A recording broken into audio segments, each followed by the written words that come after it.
Good day, fellow travelers. Greetings from my kitchen table outside of Santa Fe. I'm Anna Clint, here to talk today.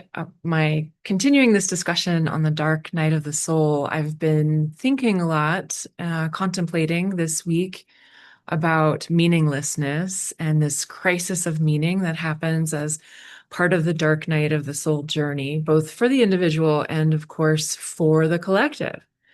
Right? This is what I've been talking about for a couple of months now.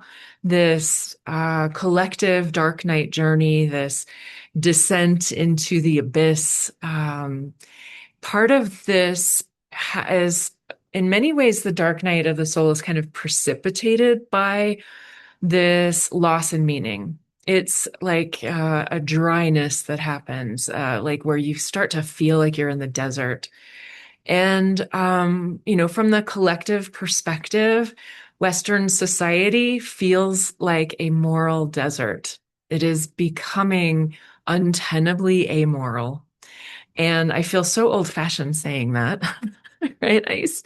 I uh I was that punk rock kid who just, didn't really talk much about morality, but in fact I had a really strong sense of morality, a strong sense of justice and fairness um and so, growing up in the 80s, it was pretty um, easy to see. Remember, that was the time when the stock market moguls started really making a lot of money, and all of us regular folk were really kind of on the fringe, economically, financially. And now look at where we are now.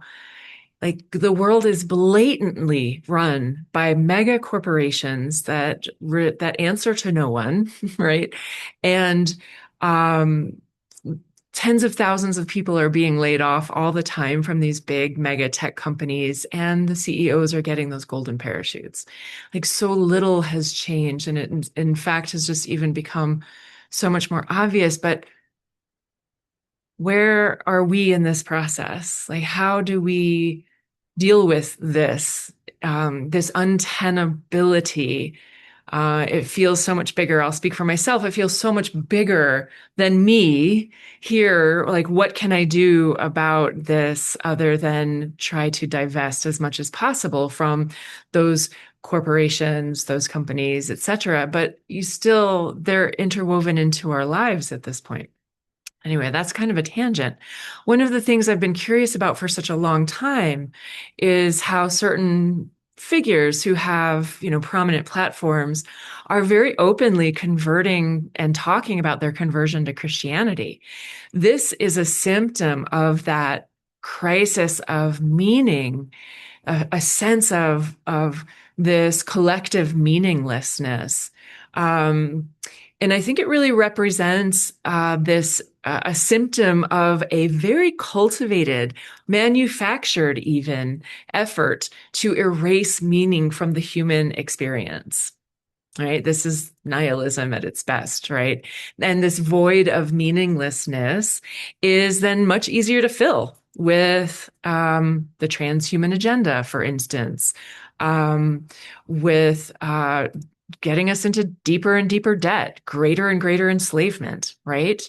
Because if we are morally and physically corrupted, to talk about the transhuman agenda, um, then we will more easily betray our humanity, which is to say, betray our divinity, right? So there's so much going on, and I do not use the term manufactured lightly. I do believe that this has been manufactured and that we are exactly where it was determined that they would lead humanity.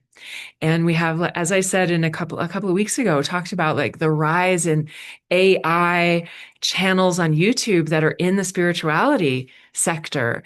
And I called it crackerjack spirituality, and this idea of these like easy sweet nuggets that are going to make us feel better in the moment that's a symptom of this really widespread manufactured meaninglessness, and that the human soul we are meaning making machines at the level of soul, but also at the level of mind. We do not do well in meaningless situations, right? Um, so, when I think back to my own personal experiences with meaninglessness, I will not lie, I have danced quite mightily with meaninglessness in my own life, in my own journey to healing, and my own journey of awakening.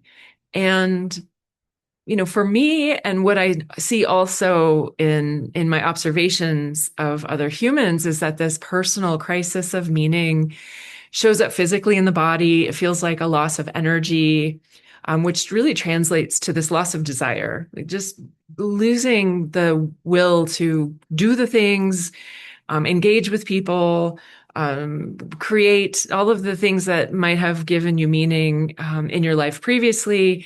That it all dries up. We enter into this real desert.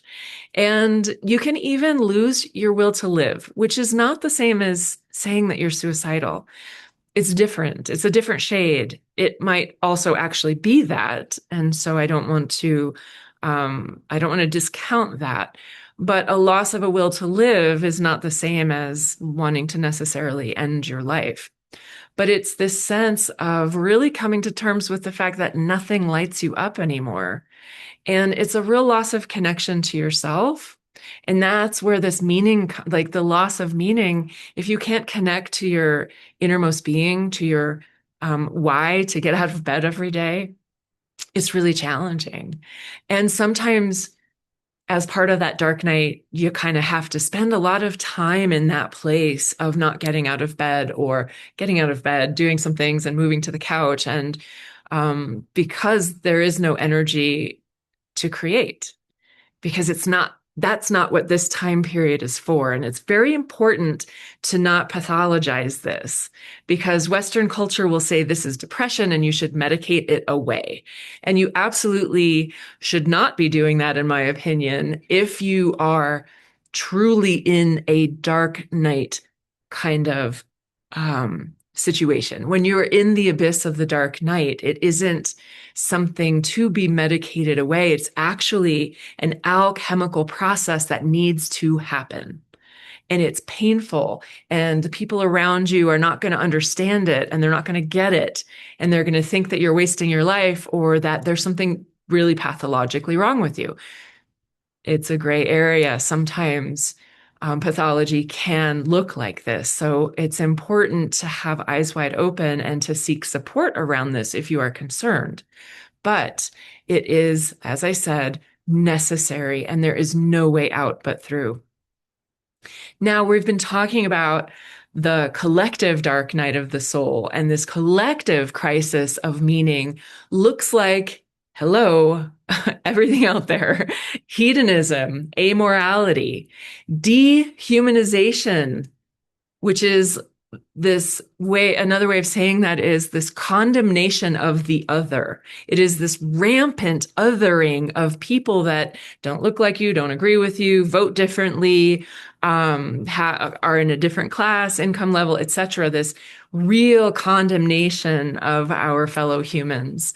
It looks like blindly choosing sides without asking hard, critical questions. And in this process, you lose sight of the whole. As the individual loses connection to themselves, at the level of the collective, we lose that connection to the whole. And that connection to the whole is our shared humanity. Okay. And so without collective meaning, and without a will to love, no matter what, a will to love, no matter what, no matter how you voted, I will love you. Now, it gets really hard to love things like people who are really abusive, systems that are really abusive. A will to love is not a walk in the park with daisies. A will to love is a deep spiritual practice. It is not a one and done either. But if we do not collectively find and remember our will to love, We will stay enslaved, we will stay asleep, and we will descend further into nihilism, narcissism, and materialism. This is a big effing deal. Right? And it's very serious, and I'm being so serious, and at the same time, I'm laughing because humor is one of the ways that we remember our humanity. Right? We can step back from this and put on our observer hat. Like, I just got a beautiful email from a very wise woman in Arizona. You know who you are. And being the observer to her whole life experience is, one of the ways that she has made it through to the beautiful age of 79. So be the observer to what's happening in the collective and look through not quite rose-tinted glasses, but love no matter what glasses. How can you, how can I, how can all of us find the love in this situation? How can we reclaim meaning in this manufactured collective dark night of the soul? I will tell you right now, dear heart, your will to love matters and it makes a difference. And so, my urging to you today is to find the will to love within yourself, to find it for one small thing that has irritated you recently, and find a way to love that one small thing. Okay?